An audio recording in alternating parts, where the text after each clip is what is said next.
50 जना नागरिकहरुसँगै सोधेर भरेका हौ। तपाईले यस कार्यालयबाट यो वडा कार्यालयबाट समग्रमा कतिको सन्तुष्टि पाउनु भयो भनेर प्रश्न गरेका थियौ। म सन्तुष्ट छु भन्नेहरु 64%, ठिकै छु भन्नेहरु 28%, असन्तुष्ट भन्नेहरु 8% हुनुहुन्थ्यो। सेवा लिन जाँदा कर्मचारीको व्यवहारप्रति तपाई कतिको सन्तुष्ट हुनुहुन्छ भन्दा 76%ले सन्तुष्ट छु भन्नुभयो, 20%ले ठिकै छ भन्नुभयो, 4%ले असन्तुष्टि जनाउनु भयो। वडा स्तरमा योजना तर्जुमा कार्यान्वयन र अनुगमन कार्य कतिको प्रभावकारी छ भनेर प्रश्न गरेका थियौ। प्रश्नमा प्रभावकारी छ भन्नेहरु 54%, आंशिक प्रभावकारी छन् भन्नेहरु 34%, प्रभावकारी छैनन् भन्नेहरु 4%, मलाई यसबारे केही पनि जानकारी छैन भन्नेहरु 8% हुनुहुन्थ्यो। वडाभित्र योजना र भौतिक पूर्वाधारको संरक्षण, मर्मत, रेखदेख र व्यवस्थापन कतिको प्रभावकारी छ भनेर प्रश्न गरेका थियौ। प्रभावकारी छन् भन्नेहरु 52%, आंशिक प्रभावकारी छन् भन्नेहरु 34%, प्रभावकारी छैनन् भन्नेहरु 4%, मलाई थाहा छैन भन्नेहरु 10%। वडा कार्यालयले प्रदान गर्ने सेवाहरू घटना दर्ता, प्रमाणीकरण, सिफारिस आदि कस्तो लागिरहेको छ तपाईलाई भनेर प्रश्न गरेका थियौ। प्रभावकारी छन् भन्नेहरु 94%, आंशिक प्रभावकारी छन् भन्नेहरु 6%, प्रभावकारी छैनन् भन्नेहरु हामीले भेटेनौं। वडा कार्यालयले लक्षित वर्ग जस्तै महिला, बालबालिका, ज्येष्ठ नागरिक, अपाङ्गता भएका लगायत समुदायलाई कतिको समेट्ने गरेको छ भनेर प्रश्न गरेका थियौ। निकै राम्रो गरेको छ भन्नेहरु 60%, खासै वास्ता गर्दैनन् भन्नेहरु 6%, कहिल्यै पनि समेट्दैनन् भन्ने 4%, मलाई थाहा छैन भन्नेहरु 30% हुनुहुन्थ्यो। यसैगरी वडा कार्यालयले सञ्चालन गर्ने कार्यक्रम र विकास निर्माणका विषयमा तपाईले सूचनाहरू सजिलै पाउनुहुन्छ भनेर प्रश्न गरेका थियौ। सजिलै पाइन्छ भन्नेहरु 80%, मागेपछि पाइन्छ भन्नेहरु 18%, मागे पनि पाइदैन भन्नेहरु 2% हुनुहुन्थ्यो। वडा कार्यालयमा एउटा कामका लागि कति पटक धाउनु पर्यो भनेर प्रश्न गरेका थियौ। एक पटक भन्नेहरु 80%, दुई पटक भन्नेहरु 12% र त्यो भन्दा पनि बढी आउनुपर्छ भन्नेहरु 8% हुनुहुन्थ्यो। कार्यालयमा सेवा लिन जाँदा अतिरिक्त रकम, घुस रकम दिनु पर्यो भनेर प्रश्न गरेका थियौ। यो चाहिँ जुन यो विनियोजन विधेयकले तोकेको, आर्थिक ऐनले तोकेको भन्दा बढी पैसा रसिद नलिकन दिनुपर्छ कि पर्दैन भन्ने प्रश्न हो। पर्दैन भन्नेहरु 98%, मागेरै लिन्छन् भन्नेहरु छैनन्, तर रकम नदिए अप्ठ्यारो पार्छन् भन्नेहरु 2% हुनुहुन्छ। योजनाको जाँच पास गर्दा प्राविधिकलाई रकम दिनुपर्छ भनेर प्रश्न गर्दा पर्दैन भन्नेहरु 96%, सिधै मागेर चाहिँ नलिने रहेछन्, यसमा पनि मागेरै लिन्छन् भन्ने चाहिँ छैन, रकम दिएनन् भने अप्ठ्यारो पार्छन् भन्नेहरु चाहिँ 4% हुनुहुन्छ। तपाईको वडामा विकास निर्माणको अवस्था कस्तो लागिरहेको छ? खानेपानी, बाटो, बिजुली जस्ता हामीले चाहिँ त्यो भौतिक संरचनादेखि अन्य कामहरूका बारेमा चाहिँ उहाँलाई क्लियर गरेपछि उहाँहरूले भन्नुभयो अति राम्रो भन्नेहरु 60%, ठिकै भन्नेहरु 38%, खासै राम्रो छैन भन्नेहरु 2% हुनुहुन्थ्यो।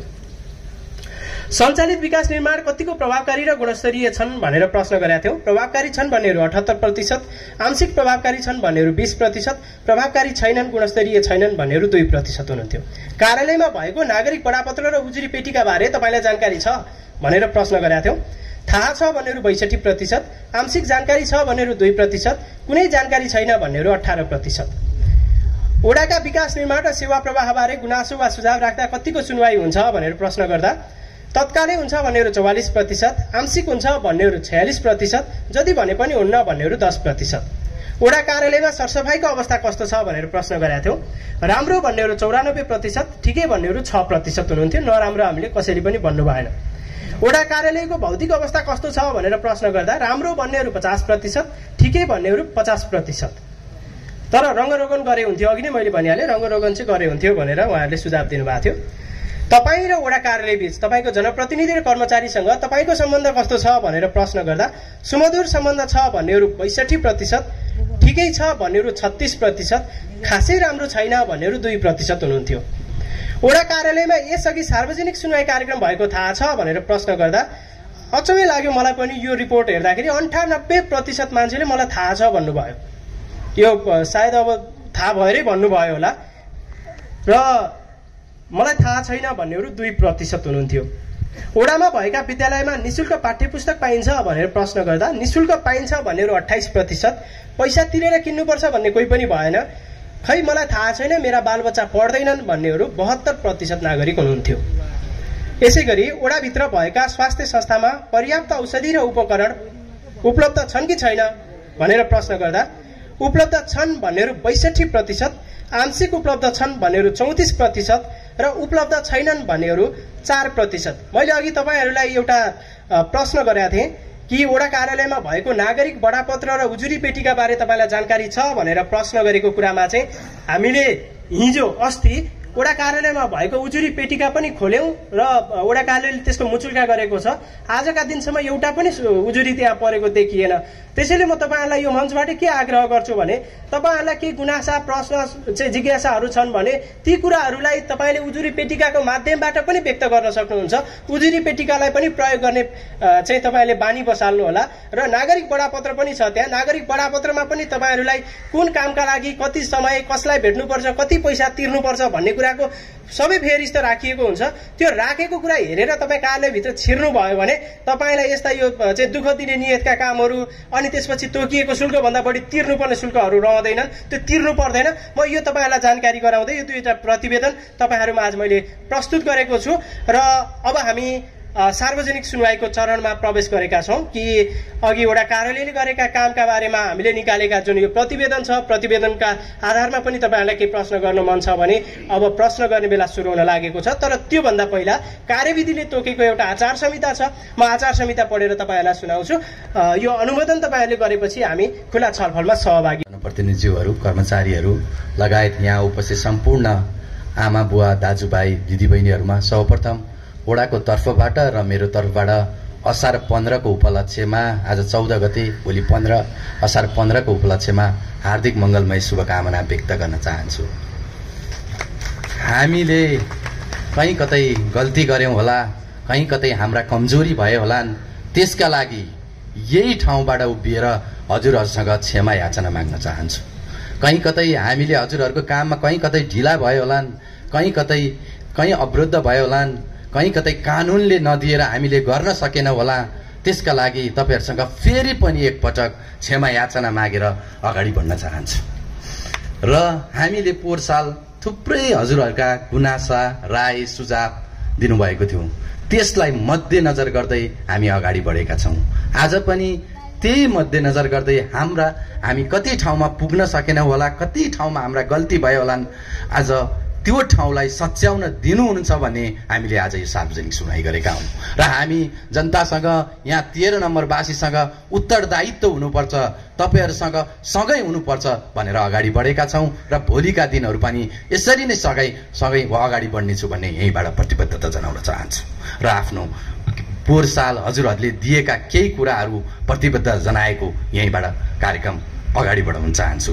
हामीले पोहोर साल किसानहरूलाई प्रोत्साहन गर्ने हल गोरु पाल्ने कृषकलाई रु 10,000 अनुदान वितरण कार्य गरिसकिएको छ।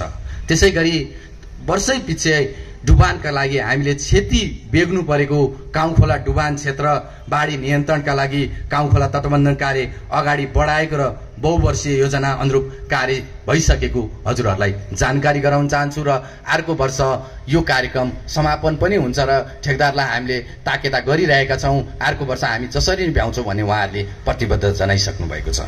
हामीले यस वर्ष इस्लामिक मदरसा विद्यालयका लागि बजेट विनियोजित गरिसकेका छौं। त्यसैगरी सरकारी तथा सामुदायिक विद्यालयहरूमा अहिले हामीले विभिन्न समयमा अनुगमन गरेर फलस्वरूप अहिले पहिलाको वर्ष भन्दा सबै सरकारी विद्यालयमा अहिलेको एसएलसीमा पनि उत्कृष्ट रिजल्ट निकालिसक्नु भएको छ र विद्यार्थी संख्याहरू पनि वृद्धि भएको जानकारी गराउन चाहन्छु। सबैभन्दा मेन समस्या ड्रग्सको विषय हाम्रो 13 मा एकदम फैलिएको थियो। त्यसलाई न्यूनीकरण गर्न हामीले प्रहरी र सरकारवाला निकायहरूसँग समन्वय गरी यो वर्ष विभिन्न सरकारी तथा संस्थागत विद्यालयहरूमा लागू पदार्थ तथा दुर्व्यसन नियन्त्रणका लागि क्याम्पेनिङ चलाएका छौं। त्यसैगरी पोहोर साल जुनतारा सम्झना टोल काउखोला बीपी मार्ग नमुना टोलको बाटो निर्माण कार्य सम्पन्न भइसकेको छ। स्थानीय उत्पादनलाई प्रबोधन गरी कृषि क्षेत्रलाई कृषकलाई आत्मनिर्भर बनाउन विगतको वर्ष भन्दा यो वर्ष हामीले 81-82 का लागि बजेट बढी छुट्याएका छौं। आरबा बिजेपुर जाने सडक पहिरोले अवरुद्ध थियो। हामीले ओडाबाट रु 30 लाख बजेट विनियोजन गरेर सडक हामीले काम सुरु गरेका छौं र यो वर्ष पनि हामीले 30-40 लाख बजेट विनियोजन गरी अब त्यो कार्य अगाडि बढ्छ भन्ने यहीबाट जानकारी गराउन बताउन चाहन्छु। सडकमा रहेका बेवारिस कुकुरहरूको संरक्षण र व्यवस्थापनका लागि म महानगरपालिकाको आर्थिक विकास समितिको सदस्यको हैसियतले कुकुरको संरक्षण गर्न महानगरको नीति तथा योजना कार्यक्रममा राखेर एउटा होम सेल्टर इस्टाब्लिस गर्ने भनेर हामीले पैसा पनि महानगरबाट बजेट विनियोजन गरिसकेको छ। त्यसै गरी हामीले वडाबाट एससी दिएर बसेका विद्यार्थी तथा +2 विद्यार्थी बसेका विद्यार्थीहरूलाई तालिम दिने कार्य निरन्तरता दिइरहेका छौँ। यस वडाका मेलमिलाप केन्द्रले सक्रिय रूपमा काम गरेको छ र प्रत्येक हप्ताको बिहिबार मेलमिलाप सम्बन्धी छलफल हुन्छ। मेलमिलापमा परेका विवादका निवेदन उर्पल छलफल गर्दा सकेसम्म यही मिलाउने गरिन्छ र नमिलेको खण्डमा महानगरपालिका न्याय समितिमा छलफलका लागि पठाइन्छ भन्दै तपाईँहरूले पोहोर साल दिएका सुझावहरूलाई अगाडि बढेर हामी यसरी अगाडि बढेका छौँ भन्दै फेरि तपाईँहरूसँग जुटिने वार्ता गर्दै बिदा हुन चाहन्छु। हस्त धन्यवाद। जय वडा, जय वडा। केही गरौँ भनेर शिरमा लिएर हिँडिरहनु भएको आदरणीय वडा नम्बर 13 का अध्यक्ष किरण बरालज्यू, वडा अध्यक्षसँगै सहकार्य समन्वयमा रहनुहुने प्यारो जनप्रतिनिधि सुचित तामाङज्यू, बलबहादुर बरालज्यू, शरीफ अलिमियाज्यू र अग्रज आदरणीय व्यक्तित्वहरू, सम्पूर्ण दलका सभाध्यक्ष तथा प्रतिनिधिज्यूहरू, कृषि सञ्जालका अध्यक्षज्यू लगायत पदाधिकारीज्यूहरू, शिक्षा समितिका सदस्यज्यूहरू, स्वास्थ्य समितिका सदस्यज्यूहरू, बाल क्लबका सदस्यज्यूहरू, विभिन्न सामाजिक क्षेत्रका अगुवाई गर्ने व्यक्तित्वहरू, टोल विकास संस्थाका अध्यक्ष तथा सम्पूर्ण सदस्यज्यूहरू, सामुदायिक तथा संस्थागत विद्यालयका प्रह तथा शिक्षक साथीहरू, क्लबका अध्यक्ष तथा प्रतिनिधिहरू र सम्पूर्ण सामाजिक क्षेत्रका अगुवाई गर्ने आदरणीय व्यक्तित्वहरू तथा उपस्थित रेस्पेक्टेड नागरिकहरू, पत्रकार साथीहरू, साथै हाम्रो वडालाई सहकार्यमा समर्पित हुनुहुने सम्पूर्ण कर्मचारीवृन्दमा नमस्कार। आजको यो महत्त्वपूर्ण दिन वडाको वार्षिक सार्वजनिक सुनवाई कार्यक्रममा यहाँहरू सबैलाई वडा नम्बर 13 को तर्फबाट र मेरो व्यक्तिगत तर्फबाट हार्दिक नमस्कार तथा धन्यवाद ज्ञापन गर्दछु। हाम्रो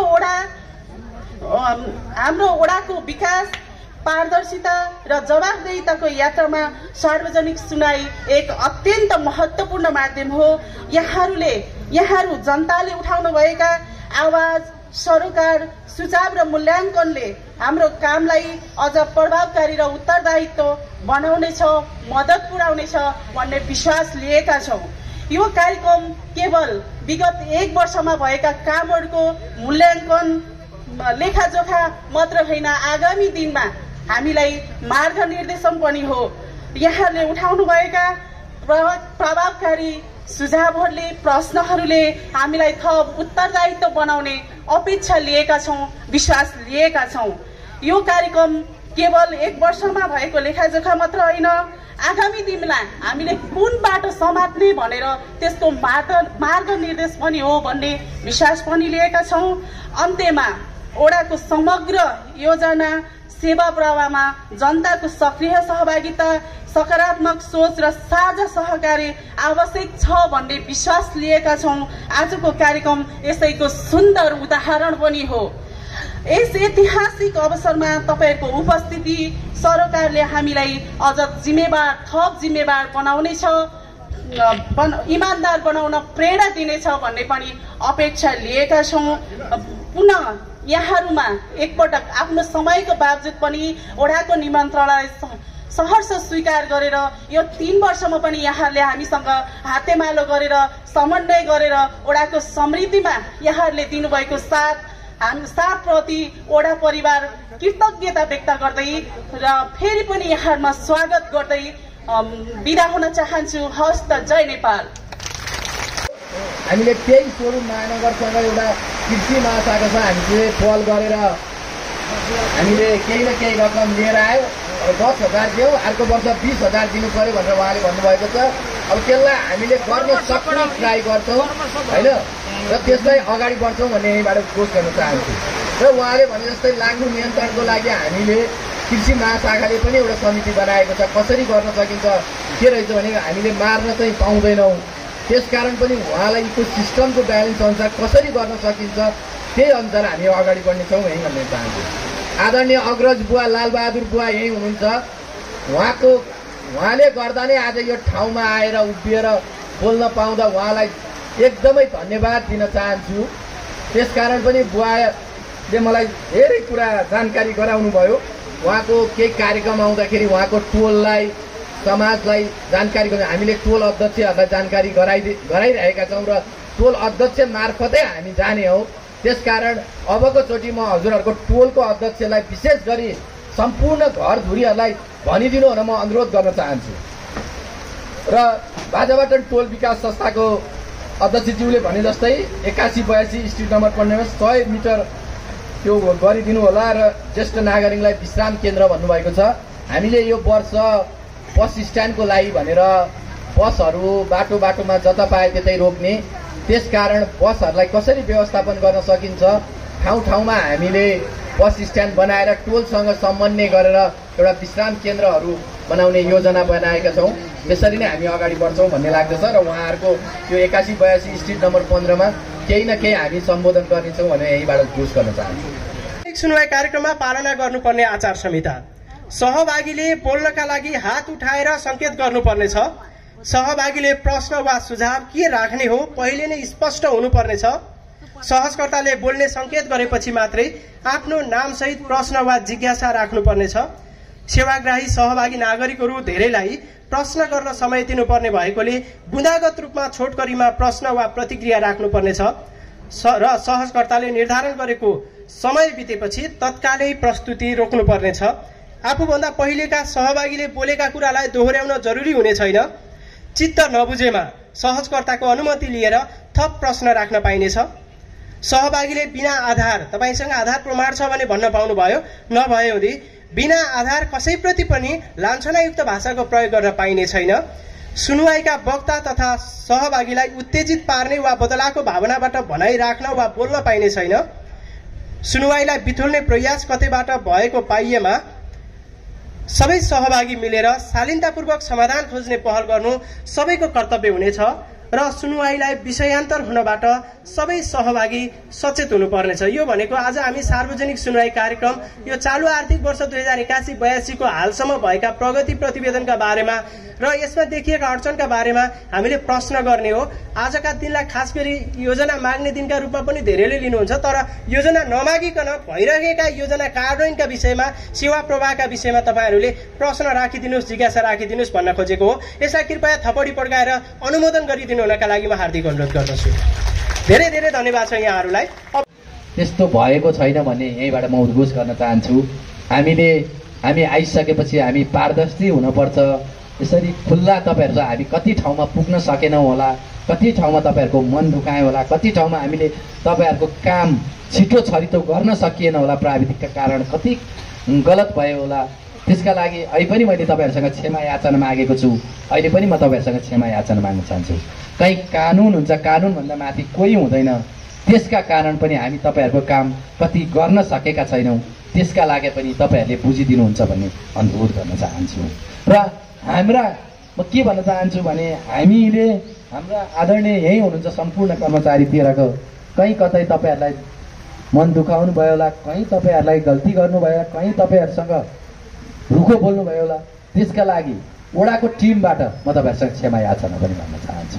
र यो टिमले यसरी काम गरेको छ, तपाईँहरूलाई कहीँ कतै दुःख दिएको जस्तो मलाई लाग्दैन। म आफै माथि भन्दा पनि तल बसेर तपाईँहरूको सेवा गर्नुपर्छ भनेर लागेको छु। त्यस कारण पनि तपाईँहरूलाई के लाग्छ भने हामी कहीँ कतै गल्ती गऱ्यौँ, कहीँ कतै तपाईँहरूसँग कहीँ कतै चुक्यो, तपाईँहरूले स्टेट हामी सधैँ तपाईँहरूसँग सधैँ अगाडि मेरो माथिको ढोका खुल्ला हुनेछ। म प्राय तलै बस्नेछु। तपाईँहरूले आफ्नो कुरा ढुक्क साथ राखिदिनु हुन पनि म अनुरोध गर्न चाहन्छु। हामी पनि व्यक्ति हौँ, कहीँ कतै हाम्रा पनि गल्ती हुन्छ। त्यस कारण त्यो गल्तीलाई सच्याएर अगाडि बढ्ने मौका दिनु हुन पनि म विशेष गरी अनुरोध गर्न चाहन्छु। र बाबुराम बुवाले भने जस्तै हामीले त्यसरी कहिले पनि हामीले बजेट त्यस्तो गरेका छैनौँ। अहिले तपाईँले सुन्नुभयो कति ठाउँमा खामगाले, विजयपुर, डी गाउँ, सिमले, होइन, कुसिन्डे लगायत यस्ता ठाउँहरू छ। जो 1 रुपियाँ अहिलेसँग सरकारले बजेट विनियोजन गर्न सकिन्छ, तर वडाको आँखा त्यो ठाउँमा पुगेको छ। त्यो ठाउँमा बजेट जति हुन्छ त्यति विनियोजन गर्नुपर्छ भनेर वडाको आँखा त्यहाँ पुगेको छ र बजेट विनियोजन गरेको छ। त्यसकारण पनि हामीले टोल संस्थासँग, तपाईँहरू टोल संस्थाका अध्यक्षहरूसँग सोध्नुहोस्, हामी आइसकेपछि हामीले उहाँहरूको योजना तर्जु मागेका छौँ, उहाँहरूको गुनासो सुनेका छौँ, उहाँहरूको गाली खान पनि हामी तयार भएर तपाईँहरूको टोलमा गएका छौँ। त्यसकारण पनि हामीले त्यो कहीँ कतै गोजीबाट हाल्ने, आफ्ना व्यक्तिलाई दिने त्यस्तो काम गरेका छैनौँ भने यहीँबाट घोष गर्न चाहन्छु। र यो दर्ता सिफारिसको विषयमा हामीले सकेसम्म हामीले चाँडै गरेकै छौँ। र यो ट्याक्सको विषयमा पनि आयो, तपाईँहरूले देख्नुभएको छ अरू वडामा 1 जना मात्र कर्मचारी हुनुहुन्छ ट्याक्स उठाउने, तर हाम्रो वडामा हामीले सहयोगी कार्यालय सहयोगीलाई सिकाएर त्यहाँ ल्याएका छौँ। अरू वडामा 1 दिन ट्याक्स अफिस आउनु भएन भने त्यो दिन त्यहाँको सेवा प्रायः बन्द हुन्छ, तर हामीले लगेर उहाँलाई सिकाएर त्यहाँ 2टा कर्मचारी के कसरी हुन्छ गरेका छौँ। त्यसकारण कहीँ कतै उहाँ बाहिर गएको बेला पर्यो होला, कहीँ कतै उहाँ अस्वस्थ बेला ढिलो भयो होला, त्यसका लागि पनि तपाईँहरूसँग क्षमा याचना माग्न चाहन्छु भन्ने उद्घोष गर्न चाहन्छु।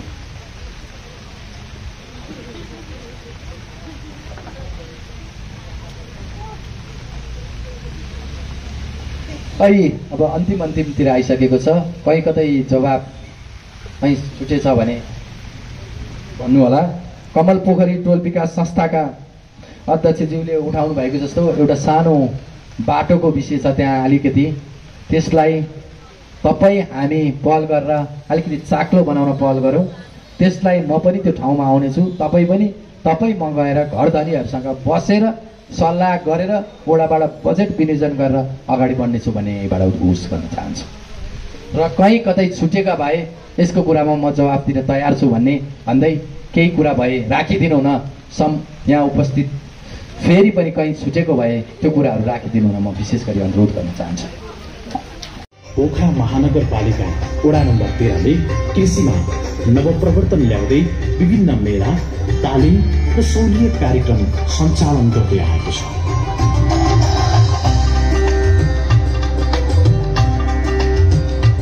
तरबुजा मेला एवं तरबुजा खाने प्रतियोगिताले वडामा उत्पादन भएका तरबुजालाई बजारी